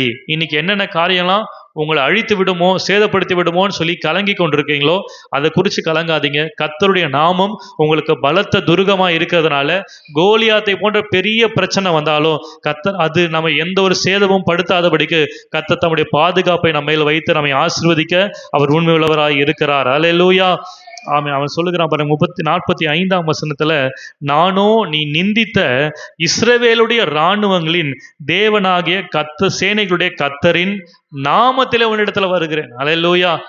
நீ நிந்திக்கிற இந்த சேனை, இந்த கர்த்தருடைய நாமத்தை, ஆனா நானோ நீ நிந்தித்த அதே சேனைகளின் தேவனாகிய கர்த்தருடைய நாமத்திலே உன்னிடத்துல வருகிறேன் அப்படின்னு சொல்லி இந்த பெலிஸ்தனோட கூட இந்த யுத்தத்துல கத்தர் அந்த தாவீதுக்கு ஒரு பெரிய ஜெயத்தை கத்தர் கட்டளை. இன்னைக்கு என்னென்ன காரியம் உங்களோட யுத்தம் பண்ணி கொண்டிருக்கிறதோ நீங்க உங்க மனக்கண்கள் திறக்கட்டும். நான் தனியா இந்த யுத்தத்துல இல்லை, எனக்காக ஒருவர் எனக்காக யுத்தம் பண்ணி கொண்டிருக்கிறார். ஹல்லேலூயா. அவருடைய பலத்த கருத்துக்குள்ள நான் அடங்கி இருந்தால் போதும், அந்த அடைக்கலத்துக்குள்ள நான் வந்து விட்டால் போதும், நீதிமான் அதற்குள்ள ஓடி எப்படி இருப்பானா சுகமா இருப்பான். ஹல்லேலூயா. ஆமென். பாருங்க, நம்ம எப்பெல்லாம் பிரச்சனைக்குள்ள போறோமோ அப்பெல்லாம் நம்ம என்ன சொல்லுவோம்? விழுந்துடுறீங்க, கால் தடுக்குது, உடனே என்ன சொல்லுவீங்க? அம்மா அப்பான்னு என்ன சொல்லுவோம்? இல்லைன்னா எசப்பா அப்படின்னு என்ன பண்ணுவோம்? சொல்லுவோம் இல்லையா? சரி, நைட்டு நடுராத்திரியில் பாத்ரூம் வந்துச்சு, லைட்லாம் ஆஃப் ஆயிருக்குது. இந்த பெட்ரூம்லேருந்து பாத்ரூம் போகிறதுக்குள்ள எத்தனை இயேசுவின் ரத்தம் ஜெயம், எத்தனை இயேசு இயேசு இயேசு ஏசப்பா ஏசப்பா ஏசப்பா எத்தனை முறை சொல்கிறோம்? ஏன் சொல்கிறோம்? ஆபத்து காலத்தில் அப்படின்ற வார்த்தையை பிடிச்சிக்கிட்டு அப்போ இயேசுவின் ரத்தம் ஜெயம் சொல்லிட்டா எந்த பிசாசு என்ன பண்ணாது, வராது. பாருங்க, இதெல்லாம் நம்மளா உருவாக்கி கொண்ட ஒரு, நீங்க எப்போ எந்த அளவுக்கு இயேசுவின் ரத்தம் ஜெயம்னு சொல்லி பயப்படுற நேரத்தை சொல்றீங்களோ அப்ப நீங்க விசுவாசத்துல செயல்படல. எதுல செயல்படுறீங்க? பயத்துல செயல்படுறீங்க. விசுவாசம் என்று சொன்னால் ஏற்கனவே நான் ஆசீர்வதிக்கப்பட்டிருக்கிறேன். அந்த ஆசீர்வாதம் என்னன்னா கர்த்தர் என்னை ஆசீர்வதித்து என்னை பாதுகாக்கிறார். பாருங்க, அந்த சத்தியம் நமக்கு தெரியும் போது எவ்வளவு பெரிய இருட்டா இருந்தாலும் சரி, எவ்வளவு பெரிய பயப்படுகிற சூழ்நிலையா இருந்தாலும் சரி, அந்த இடத்துல நம்ம பயப்படாம தைரியமாய் முன்னேறி செல்ல அந்த சத்தியம் நமக்கு உதவி செய்யும். அல்லேலூயா. அதனாலதான் வாசகம் சொல்லி சத்தியத்தை அறிவீர்கள், சத்தியம் உங்களை விடுதலையாகும். இது வரைக்கும் இருட்டுல இயேசுவன் ஒரு கோயிலை கிராஸ் பண்ணிடக்கூடாது. எந்த கோயில? இன்னைக்கு நீங்க நிறைய பாப்பீங்க, ரோட்ல போகும்போது வரும்போது கூட நிறைய இட்டுன்னு போயிருந்தாங்க, பட்டாசு வெடிச்சு ஊர்வலமா. அப்படி கிராஸ் பண்ணும் போது எத்தனை இயேசு ரத்தம், ஏன் ஏதாவது ஒன்று அங்கேருந்து என்ன பண்ணிடுமோ, அட்டாக் பண்ணிடுமோ? ஏன் இப்படிலாம் பயப்படுறோம்? நமக்கு ஒரு அறிவு இல்லை. கர்த்தரின் நாமம் எனக்கு பலத்த துர்கமா, அதுக்குள்ள நான் ஓடிட்டேன்னா எவ்வளவு பெரிய பிசாசு இருந்தாலும் அதை தாண்டி என்கிட்ட என்ன பண்ண முடியாது, வர முடியாது. அதனால தான் ஆண்டவர் சொல்லியிருக்கார், யாக்கோபுக்கு விரோதமான மந்திரமும் இல்லை, இஸ்ரவேலுக்கு விரோதமான குறி சொல்லுதலும் இல்லை.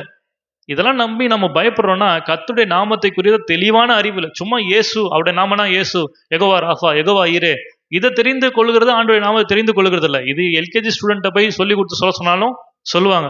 அதை காட்டில ஒரு மேலான வெளிப்பாடு இருக்கணும். இந்த கர்த்தருடைய நாமமாகிய ஆசீர்வாதம் எனக்கு என்ன கொடுக்குதுன்னா, அவர் என்னை ஆசீர்வதித்து என்னை பாதுகாக்கிறார். ஒரு பெரிய அரணான கோட்டையா இருந்து என்னை பாதுகாக்கிறார். ஹல்லேலூயா. சத்தமா சொல்லுங்க, ஹல்லேலூயா. ஆமென். இரண்டாவது ஆசீர்வாதம் பாருங்க, என்னாகும் 6:25.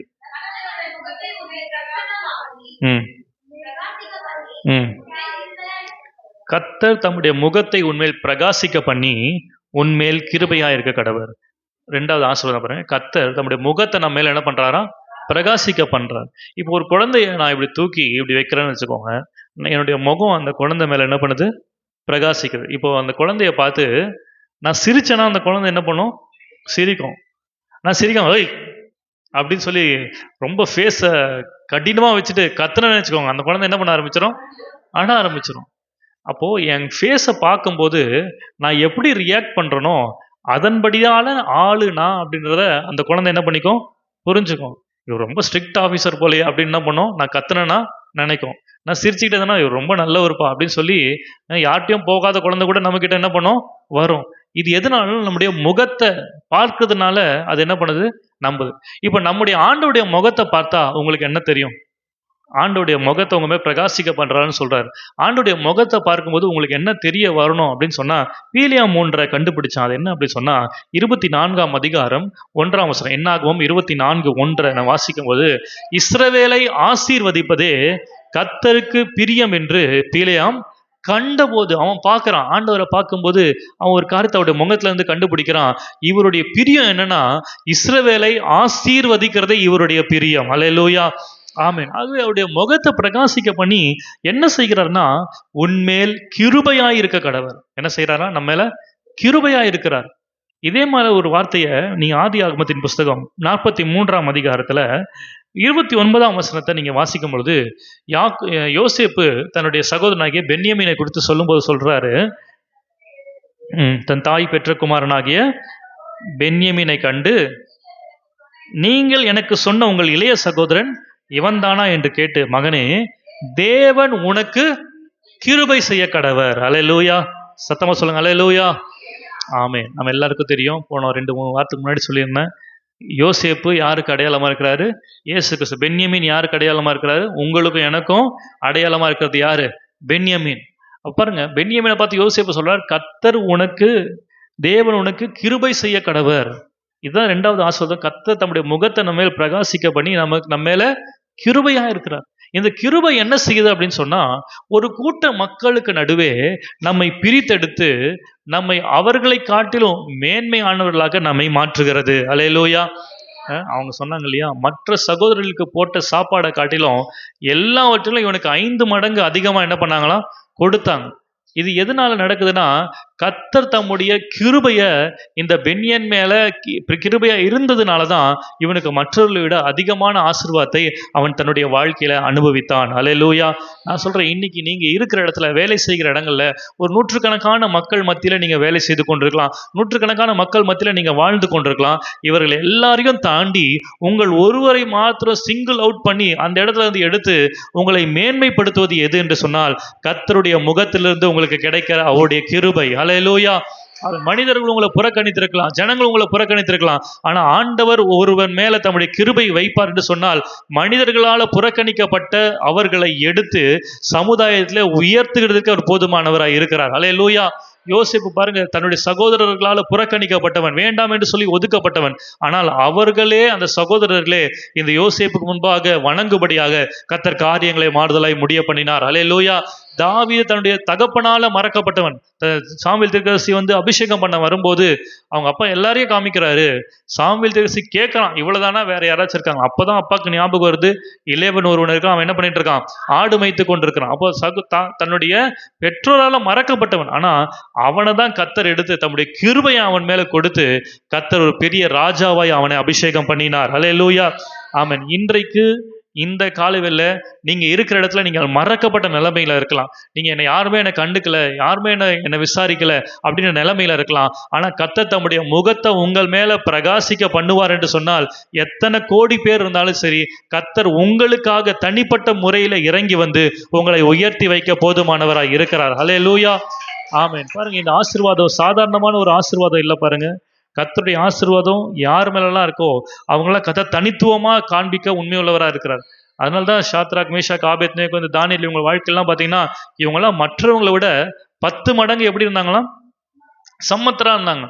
மற்றவங்கள்ட்ட இவங்க தனிப்பட்டு காண்பிக்கப்பட்டாங்க. ஏன்னா இவங்க இஸ்ரவேலின் தேவனுடைய நாமத்தை அடைக்கலமா வைத்து கொண்டாங்க. மற்றவங்க முன்னாடி வணங்கினா வணங்க மாட்டோம், நாங்க தேவனை தான் என்ன பண்ணுவோம்? வணங்குவோம் இல்லையா? அவங்க 3 பேரும் அவ்வளவு உறுதியா இருந்தாங்க. தேவனுடைய நாமத்தை உறுதியா என்ன பண்ணாங்க? பற்றி கொண்டாங்க. தாவீதுக்குள்ள விசேஷித்த ஆவி இருந்தது, யோசேப்புக்குள்ள விசேஷித்த ஆவி இருந்தது. இதெல்லாம் எப்படி அவங்க அவ்வளோ ஜனங்க இருந்தாங்க, அந்த ஜெயில அத்தனை பேர் இருந்தாங்க, அத்தனை நூற்றுக்கணக்கான கைதிகள் இருந்தாலும் இவனை மாத்திரம் அன்னைக்கு ராஜா அழைத்து சொப்பனத்துக்கு அர்த்தம் சொல்ல வைத்தது எது தெரியுமா? கர்த்தர் தம்முடைய கிருபையை இந்த யோசேப்பின் மேல வைத்திருந்தது நிமித்தமாக. அல்லேலூயா.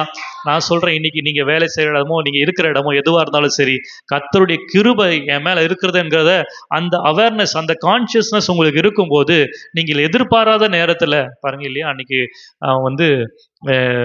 தாடி ரொம்ப பெருசாக வளர்ந்துச்சு. தாடி ஷேவ் பண்ணுறதுக்கு கூட முடியலையே. எங்கள் அப்பா வீட்டில் இருந்தால் டெய்லி என்ன பண்ணுவேன்? க்ளீன் ஷேவ் பண்ணியிருப்பேன். இங்கே ஷேவ் பண்ணுறதுக்கு கூட இடம் இல்லையே அப்படின்னு சொல்லி அவன் என்ன பண்ணிட்டு இருந்தான்? எங்கள் அப்பா நல்ல பல வர்ணங்கி டெய்லி தச்சு கொடுப்பாரு. சூப்பராக ட்ரெஸ்ஸு, பிராண்டட் ட்ரெஸ்ஸாக போட்டுட்டு இருந்தேன். யோசேப்பு ஜெயிலில் உட்காந்து யோசிச்சுட்டு இருக்கிறான். திடீர்னு பார்த்தா ராஜாவுடைய அரண்மனையிலேருந்து ஒரு கால் வருது. அப்போ எதெல்லாம் நினச்சி அழுதுட்டு இருந்தானோ, ஷேவ் பண்ண முடியலன்னு நினச்சான். அவனுக்கு நல்ல க்ளீன் ஷேவ், நல்ல முடி வெட்டி, நல்ல ட்ரெஸ்ஸு போட்டு அவனை ராஜ அரண்மனைக்கு அவனை கொண்டு போகிறார்கள். அல்லேலூயா. மற்ற கைதிகள்லாம் பார்க்குறாங்க, என்னென்ன நடந்தது? நம்மள மாதிரி தான் சாதாரண ஒரு கைதியாக இருந்தான், இவனுக்கு மட்டும் எப்படி இந்த உயர்வு? அதே போல் இன்னைக்கு மற்றவங்க உங்களை பார்த்து பொறாமப்படுகிற அளவுக்கு, ஆச்சரியப்படுகிற அளவுக்கு, உங்களை விட ஒருவேளை அவங்க பெரியவங்களா இருக்கலாம், பதவியில உயர்ந்தவங்களா இருக்கலாம், அறிவுல உயர்ந்தவங்களா இருக்கலாம், படிப்புல உயர்ந்தவங்களா இருக்கலாம், உங்களை விட நல்லா இங்கிலீஷ் பேசுறவங்களா இருக்கலாம், உங்களை விட எல்லா விதத்திலும் அறிவு அதிகமா இருக்கலாம். ஆனா அவர்களெல்லாம் விட்டுட்டு உங்களை மாத்திரம் அந்த இடத்துல உயர்த்தி வைக்கிறதுனா கர்த்தருடைய கிருபை. அல்லேலூயா. ஆமென். அவர் உங்கள் மேல தம்முடைய முகத்தை பிரகாசிக்க பண்ணி உங்கள் மேல் கிருபையா இருந்ததுனால பென்யமீனுக்கு கிடைத்த அதே ஆசீர்வாதத்தை கர்த்தர் இன்றைக்கு நமக்கு கொடுக்க அவர் உண்மையுள்ளவராய் இருக்கிறார். அல்லேலூயா.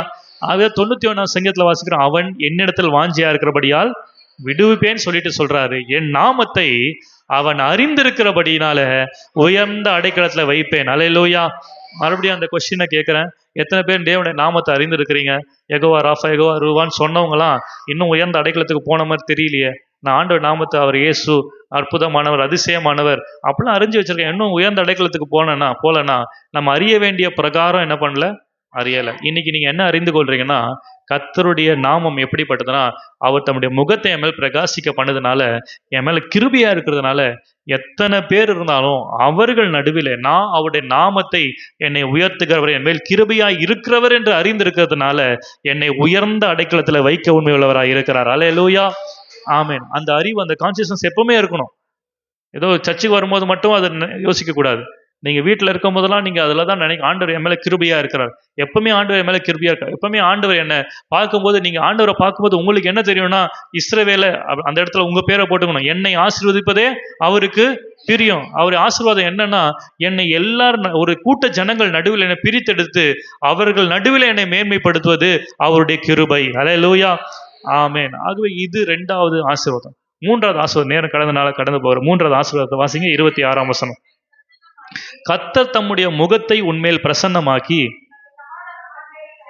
உனக்கு சமாதானம் கட்டளையிட கடவர் என்பதே. அல்லேலூயா, ஆமென். கர்த்தர் உன்னுடைய தம்முடைய முகத்தை உன்மேல் பிரசன்னமாக்கி அப்படின்னா என்ன அர்த்தம் அப்படி சொன்னா, அவருடைய தயவு அவருடைய முகத்தை பிரசன்னமாக்கினா என்ன அர்த்தம்னா, அவருடைய தயவை குறிக்கிற ஒரு வார்த்தை.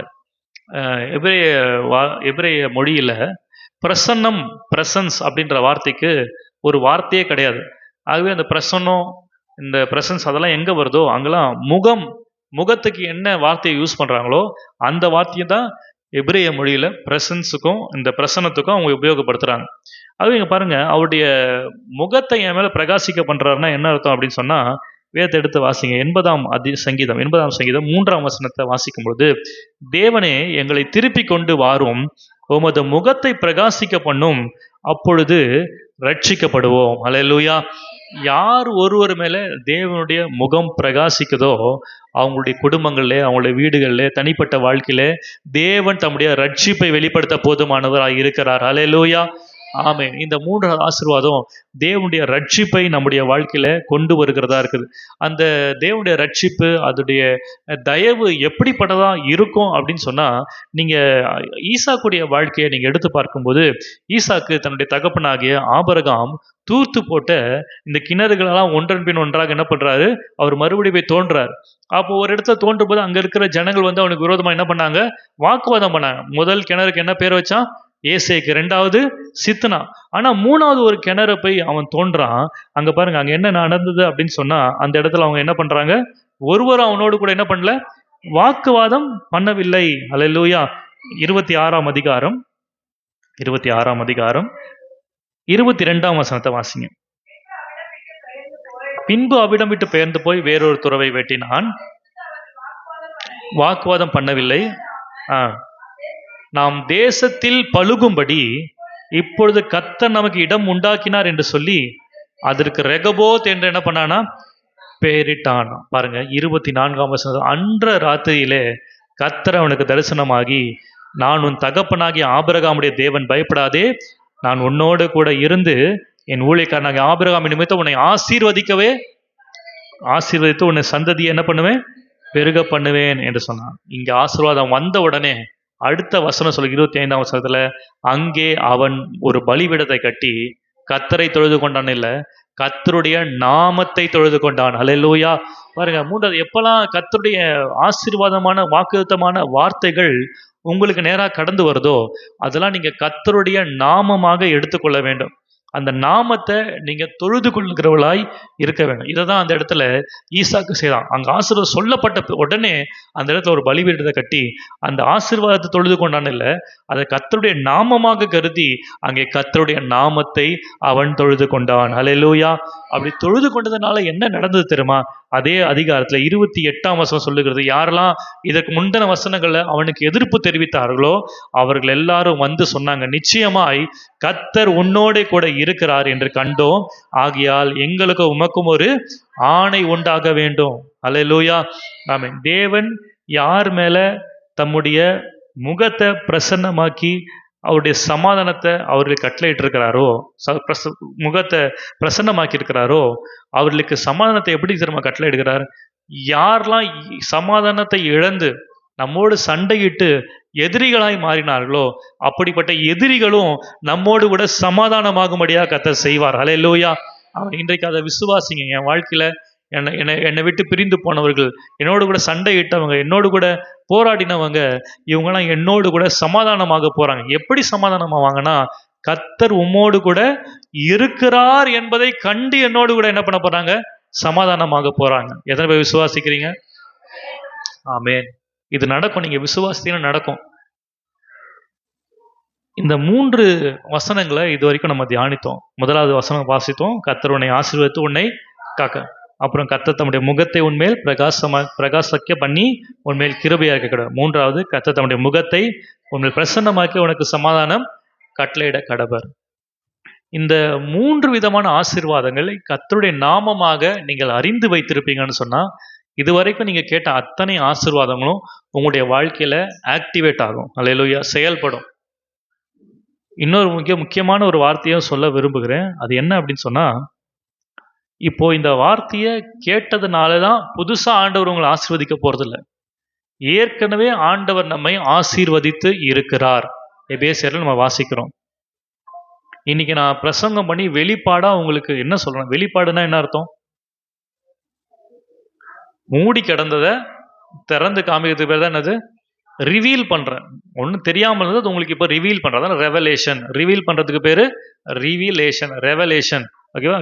வெளிப்படுத்தப்படாம இருந்தது, இன்னைக்கு இந்த சத்தியத்தை வெளிப்படுத்திருக்கிறேன். இப்போ நீங்க சத்தியத்தை வெளிப்படுத்துறதுனால சத்தியத்தை நீங்க என்ன பண்ணீங்க? அறிந்து கொண்டீங்க. சத்தியத்தையும் அறிவீர்கள், சத்தியம் உங்களை விடுதலையாக்கும். அப்போ ஏற்கனவே கர்த்தர் உங்களை ஆசீர்வதித்திருக்கிறார். அந்த ஆசீர்வாத மனப்பான்மையோட நம்ம வாழணும். ஆண்டவர் என் கூட இருக்கிறார் என்ற அறிவு இல்லாதனால தான் நான் சொன்னது போல, எங்கேயாவது ஒரு இடத்துக்கு போனா இயேசுவின் பயந்துங்கனே சொல்லிட்டு போறது. என் கூட தான் இருக்கிறான்றதை விசுவாசிக்கிறவங்க ஒரு நாள் பயந்து அதை சொல்ல மாட்டாங்க. இயேசுவின் ரத்தம் சொல்றது தப்புன்னு சொல்ல வரல, அது பயத்தின் அடிப்படையில் என்ன பண்ணக்கூடாது? சொல்லக்கூடாது. அப்படின்னா என்ன, கர்த்தர் என் கூட இல்லைன்றதை நீங்க அறிக்கையிடுறீங்கன்னு அர்த்தம். அல்லேலூயா, ஆமென். பாருங்க, இந்த 3 விதமான ஆசீர்வாதங்கள் ஏற்கனவே உங்களுக்கு இருக்குன்றத நான் உங்களுக்கு வெளிப்படுத்துறேன். இனிமேல் கர்த்தரை நாமும் பலத்திற்கும் நீதிமான்கள் ஓடி சுகமா இருப்பான்னா, நீங்க என்ன பண்ணணும்னா, அந்த அரணுக்குள்ள நான் இருக்கிறேன்றத உங்களுக்கு போதித்து கொண்டிருக்கேன், உங்களுக்கு தெரிவித்துக் கொண்டிருக்கிறேன். அப்ப இனி ஒருபோதும் எதை குறித்து நீங்க என்ன பண்ணக்கூடாது? பயப்படக்கூடாது, கலங்கக்கூடாது. இன்னைக்கு நான் 3 ஆசீர்வாதங்களை 3 விதத்துல நான் பேசுறேன். அத்தனை ஆசீர்வாதங்களுக்கும் நீங்கள் சுதந்திரவாளி. பாருங்க, உங்க வீட்டுக்கு வரேன், கிச்சன்ல வேலை செஞ்சுட்டு இருக்கிறீங்க.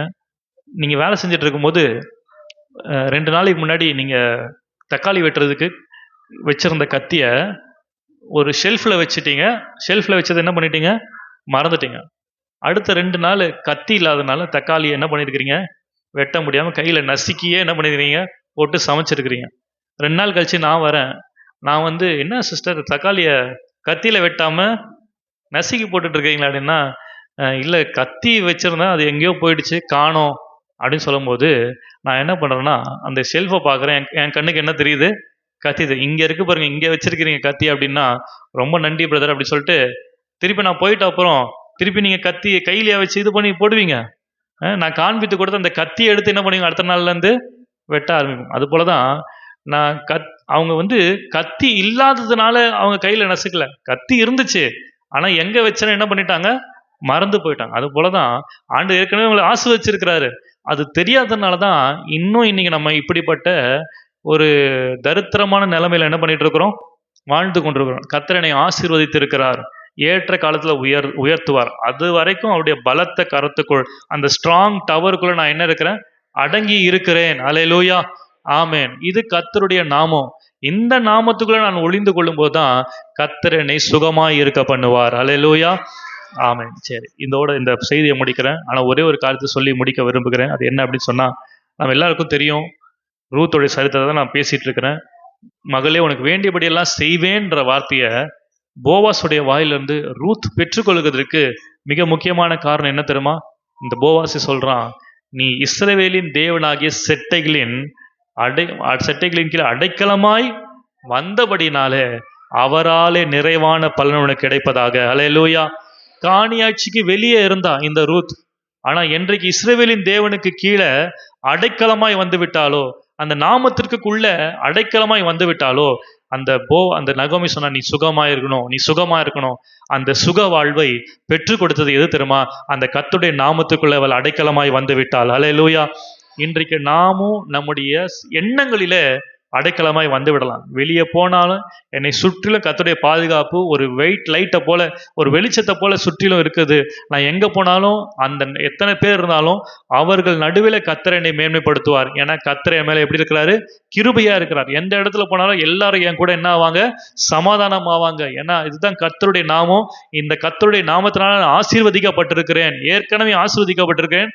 ஆகவே அந்த அவேர்னஸோட, அந்த நினைவுகளோடு, உணர்வுகளோடு நம்ம செயல்படும் போது கர்த்தருடைய ஆசீர்வாதம் நம்முடைய வாழ்க்கையில நம்ம அனுபவிக்க நம்ம கர்த்தர் நமக்கு உதவி செய்வார். அல்லேலூயா, ஆமென். ஆகவே இந்த பீலேயாம் கண்டு கொண்டது போல, இஸ்ரவேலை ஆசீர்வதிப்பதே கர்த்தருக்கு பிரியம் என்பதை அறிந்து கொண்டது போல இன்றைக்கு நாம் இதை அறிந்து கொள்வோம். ஏன் தெரியுமா யோசியா சொல்றாரு, என் ஜனங்கள் ஏன் சங்காரமாகறாங்கன்னா அறிவில்லாமையினாலதான் சங்காரமாகறாங்க.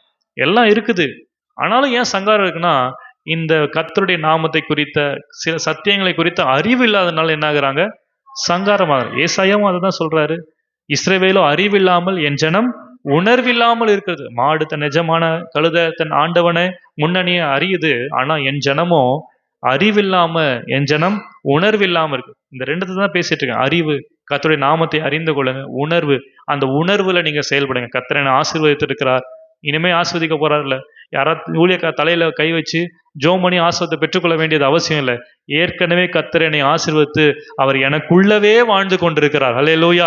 அந்த உணர்வு, அந்த கான்சியஸ்னஸ்ல நீங்க செயல்படும் போது நீங்க அந்த சுக வாழ்வை உங்களுடைய வாழ்க்கையில அனுபவிக்க முடியும். அல்லேலூயா, ஆமென். அது கர்த்தருடைய நாமம் பலத்த துர்கம், நீதிமானாகிய நாம் அந்த நாமத்திற்குள்ள அடங்கியிருக்கு. எது கர்த்தருடைய நாமம்?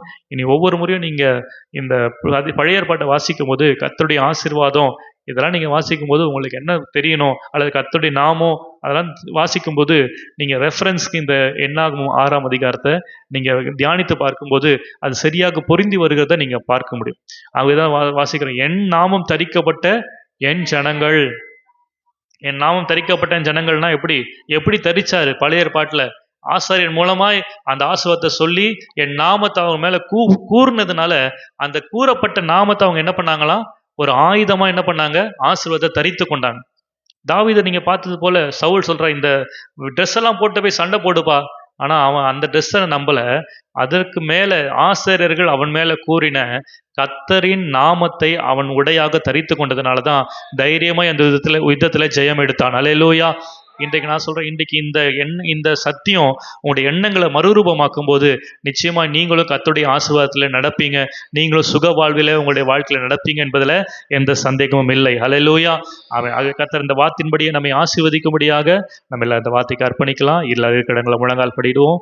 இந்த நாளிலே கர்த்தருடைய நாமம் நமக்கு பலத்த துருகமாய் இருக்கிறபடினால அந்த மறைவுக்குள்ள நம்ம கடந்து வருவோம். இன்றைக்கு நம்முடைய எண்ணங்கள் புதிதாகட்டும், நம்முடைய மனம் புதிதாகிறதுனால இந்த காலவெல்ல நம்ம மறுரூபமாகுவோம். இந்த காலவெல்ல கர்த்தர் என்னுடைய வாழ்க்கையில் அற்புதங்களை செய்ய போகிறார். கர்த்தர் என்னை ஏற்கனவே ஆசீர்வதித்து இருக்கிறார். கர்த்தர் தம்முடைய முகத்தை என் மேல் பிரகாசமாக்கி இருக்கிறார். கர்த்தர் என்னை ஆசீர்வதித்து என்னை காத்திருக்கிறார். ஒவ்வொரு நாளும் கர்த்தர் என்னை பாதுகாப்பாய் நடத்துவார். இந்த உலகத்துல காணப்படும் எந்த தீமையான காரியங்களும் என்னை அணுக முடியாது, என்னுடைய குடும்பத்தை அணுக முடியாது. கர்த்தர் எனக்கு கொடுத்திருக்கிற ஒவ்வொரு ஆசீர்வாதங்களையும் அவர் எனக்காக பாதுகாக்கிற தேவனாய் இருக்கிறார் என்பதை உணர்ந்தவர்களாக எல்லாரும் வாயில திறந்து கண்களை மூடி வாயில இருந்து ஆண்டவரை ஆராதிக்கலாமா?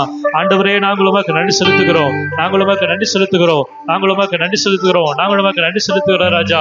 ஷபா ரபா தல ரம நம ரீகா தல ரம. ஹல்லேலூயா, ஹல்லேலூயா, ஹல்லேலூயா, ஹல்லேலூயா, ஹல்லேலூயா. நன்றி நன்றி நன்றி நன்றி நன்றி அப்பா.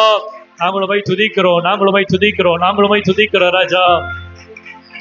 யெகோவா ஈரே எல்லாமே பார்த்து கொள்வீர். யெகோவா ஈரே எல்லாமே பார்த்து கொள்வீர். விசுவாசத்தோட சொல்லுவோமா?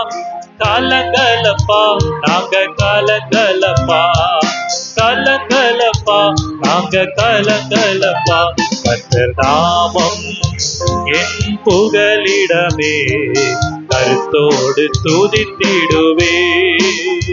கர்த்தர் நாமம் என் புகலிடமே, கருத்தோடு துதித்திடுவே. யெகோவா ராஃபா, சுகம் தரும் தெய்வமே. ஹல்லேலூயா. யெகோவா ஆமே, சுகம் தரும். ஸ்தோத்திரமே அப்பா, ஸ்தோத்திரமே, ஸ்தோத்திரமே அப்பா, ஸ்தோத்திரமே. கர்த்தர் நாமம் என் புகலிடமே, கருத்தோடு துதித்திடுவே. கர்த்தர் நாமம் என் புகலிடமே, கருத்தோடு துதித்திடுவே. ஆமே, துதிப்பே துதிப்பே, துதித்துக் கொண்டே இருப்பே. துதிப்பே துதிப்பே, துதித்துக் கொண்டே இருப்பே. உன்னதர் மறைவில் வல்லவர் நிழலில் என்றோ தங்குவே. இந்த வார்த்தையை உணர்ந்தவர்களாக எல்லா சத்தத்தை உயர்த்தி பாடுங்க பாருங்க. ஆமென். பலத்த அடைக்கலத்துக்குள்ள நம்மை சார்ந்து கொள்ளும் போது கர்த்தர் நம்மை உயர்த்துவார். ஆமென். தேவனை நோக்கி அடைக்கல பாறை என்றே சொல்லு. கர்த்தரை நாம பலத்த துருகம் பாடுவோம். தேவனை நோக்கி அடைக்கல பாறை என்றே சொல்லு. உச்சாமை கரணத்தை. ஹல்லேலூயா அல்லேலூயா. ஆனந்தமே அல்லேலூயா, ஆனந்தமே அல்லேலூயா, ஆனந்தமே அல்லேலூயா, ஆனந்தமே. துதிப்பே துதிப்பே, துதித்துக் கொண்டே இருப்பே. ஆமே, துதிப்பே துதிப்பே. எல்லாரும் கரங்களை தட்டி அருமையான காலவேளை கர்த்தர் நம்மோடு கூட பேசின வார்த்தைகளுக்கு நம்ம அர்ப்பணிக்கலாம். வானமும் பூமியும் ஒழிந்து போகும், அண்ணனுடைய வார்த்தை ஒருபோது ஒழியாது, அழிந்து போகாது சொன்ன ஆண்டுடைய வார்த்தை இன்றைக்கு நம்முடைய இருதயத்துல நல்ல நிலத்தை விழுந்த விதைகளாக இன்றைக்கு நம்முடைய இருதயத்துல நம்ம அதை பறித்துக் கொள்ளுவோம். கர்த்தருடைய வார்த்தை 30, 60, 100 நம்முடைய வாழ்க்கையில பலன் கொடுக்கும்படியாக, அவருடைய ஆசீர்வாதங்களை ஒவ்வொரு நாள் நடக்கிறவர்களாய் கர்த்தர் நம்மை மாற்றும்படியாக, இன்றைக்கு நம்முடைய மனம் புதிதாகும்படியாக எல்லாரும் கரங்களை தட்டி ஆண்டவர் மகிமை செலுத்துவோமா? ஹல்லேலூயா ஹல்லேலூயா ஹல்லேலூயா. நன்றி செலுத்துகிறோம், நன்றி செலுத்துகிறோம், நன்றி செலுத்துகிறோம் ராஜா. Thank you Lord. நல்ல ஆண்டவரே, இந்த அருமையான காலவேளைக்கு நன்றி செலுத்துவோம். மீண்டும் ஒரு விசை உடைய சமூகத்தை வந்து உண்மை ஆராதிக்க நீர் கொடுத்திருக்கிற நல்ல ஸ்லாகத்துக்காக நன்றி செலுத்துகிறோம். நாள் கேட்ட ஒவ்வொரு வார்த்தைகளுக்காக நன்றி செலுத்துகிறோம். கர்த்தருடைய நாமம் பலத்த துருகம், நீதிமான் அதற்குள் ஓடி சுகமாயிருப்பான் என்ற வார்த்தையின்படி அன்றைக்கு ரூத்துடைய வாழ்க்கையில ஒரு சுக வாழ்வை துளிர்க்க செய்த தேவன் இந்த காலவெல்ல இந்த வார்த்தையை கேட்ட ஒவ்வொருடைய வாழ்க்கையிலும் உன் சுகவாழ்வு சீக்கிரத்துல துளிர்க்கும் என்ற வார்த்தையின்படியே உன்னுடைய பிள்ளைகளுடைய சுகவாழ்வு துளிர்க்கட்டும். என்னென்ன இடங்கள்ல என்னென்ன சூழ்நிலைகளை வேதனை அனுபவித்துக் கொண்டிருக்கிறார்களோ வேதனை நீங்கி சுகமாயிருக்க கர்த்தரின் அனுக்கிரகம் பண்ணுங்க. அன்றைக்கு பெரும்பாடுள்ள ஸ்திரியை பார்த்து சொன்ன ஆண்டவர் இன்றைக்கு இந்த வார்த்தைகளை கேட்ட ஒவ்வொருடைய வாழ்க்கையிலும் அந்த வார்த்தை நிறைவேற்ற எல்லா வேதனைகளையும் மறந்து வேதனைகள் நீங்கி இந்த பிள்ளைகள் சுகமாய் இருப்பார்களாக. அதற்கு கர்த்தருடைய நாமத்திற்குள்ள அந்த ஆசீர்வாதத்திற்குள்ள தங்களை அடக்கி கொள்ள அந்த அடைக்கலத்துக்குள்ள வந்துவிட கர்த்தர் எங்கள் ஒவ்வொருவருக்கும் அனுக்கிரகம் பண்ணுங்க. ஒவ்வொரு நாளும் எங்களுடைய மனதை நாங்கள் புதிதாக இந்த உலகத்தை நம்பாதபடிக்கு கர்த்தர் உண்மையே நாங்கள் சார்ந்திருக்க உங்களுடைய நாமத்தையே நாங்கள் அடைக்கலமா வைத்துக் கொள்ள கர்த்தர் எங்களை ஒவ்வொருவருக்கும் அனுக்கிரகம் பண்ணுங்கப்பா. இந்த நாளில் பேசப்பட்ட ஒவ்வொரு வார்த்தைகளும் இந்த காலவேளை இந்த வார்த்தை கேட்ட ஒவ்வொருடைய வாழ்க்கையில நிறைவேறட்டும், பழிக்கட்டும் என்று சொல்லி நான் ஜெபிக்கிறேன். தொடர்ந்து நம்முடைய கருத்துல ஒப்பு கொடுக்கிறோம். நீ பெரிய காரியங்களை செய்யுங்க. அந்த வெளி தேசத்தில் ஊழித்து போயிருக்க அருமையான ஊழியக்காருடைய மகனை கதை வல்லமையாட்டு பயன்படுத்தி ஊழிய வாசல் திறந்து கொடுங்க. ஏற்ற வேலை சுகவத்தோடு எங்கள் மத்தியில் கொண்டு சேருங்கப்பா. அது போல அருமையான சகோதர அம்மாரேச்சலுக்காக செபிக்கிறோம். அந்த சகோதரிக்கு நல்ல சுகத்தை பலத்தை ஆரோக்கியத்தை கொடுத்து சீக்கிரமாக கதை இந்த ஆலயத்தில் வந்து உங்களுடைய நாமத்தை மையப்படுத்த சாட்சி சொல்லி நாமத்தை மையப்படுத்த கர்த்தர் அனுக்கிரகம் பண்ணுங்கப்பா. அப்படி செய்ய போறதுக்கு அனுசந்த காலவில் யாரெல்லாம் பலவீனமா இருக்கிறாங்களோ விசேஷமா ஜெபிக்கிறேன். ஒவ்வொரு பலவீனங்கள் நீங்கி சுகமா இருப்பார்கள் நாங்கள் சொல்லுகிறேன். தேவைகளோடு பிள்ளையோட தேவைகளை சந்திங்க ஆண்டவரே. கதை நீரே கத்த எல்லாரும் உயர்ந்த அடைக்கலத்தை வைத்து உடைய நாமத்தை உடைய வார்த்தையை உறுதிப்படுத்த வேண்டும் என்று சொல்லி நாங்கள் ஜெபிக்கிறோம். என்னுடைய செய்ய போகிறதுக்காக உமக்கு நன்றி செலுத்துகிறோம். பெரிய காரியங்களை செய்யுங்க. எல்லாருடைய இயேசு மூலம் ஜெபிக்கிறோம் நல்ல பிதாவே. ஆமேன் ஆமேன். சேர்ந்து சொல்லுவோம். என் ஆத்துமாவே என் முழுவதுமே அவருடைய பரிசுநாமத்தை ஸ்தோத்திரி. என் ஆத்துமாவே கர்த்தரை ஸ்தோத்திரி. அவர் செய்த சகல உபகாரங்களையும் மறந்தார். ஆமேன் ஆமேன். நம்முடைய கர்த்தராகிய இயேசு கிறிஸ்துவின் கிருபையும் பிதாவாகிய தேவனுடைய அன்பும் பரிசுத்த ஆவியானுடைய ஐக்கியமும் நம் அனைவரோடும் ஆண்டவருடைய வருகை மட்டும் இருப்பதாக. ஆமேன் ஆமேன். ஹல்லேலூயா ஹல்லேலூயா ஹல்லேலூயா. ஆமேன். கர்த்தருக்கு ஸ்தோத்திரம். கர்த்தர் உங்களை ஆசீர்வதிப்பார்.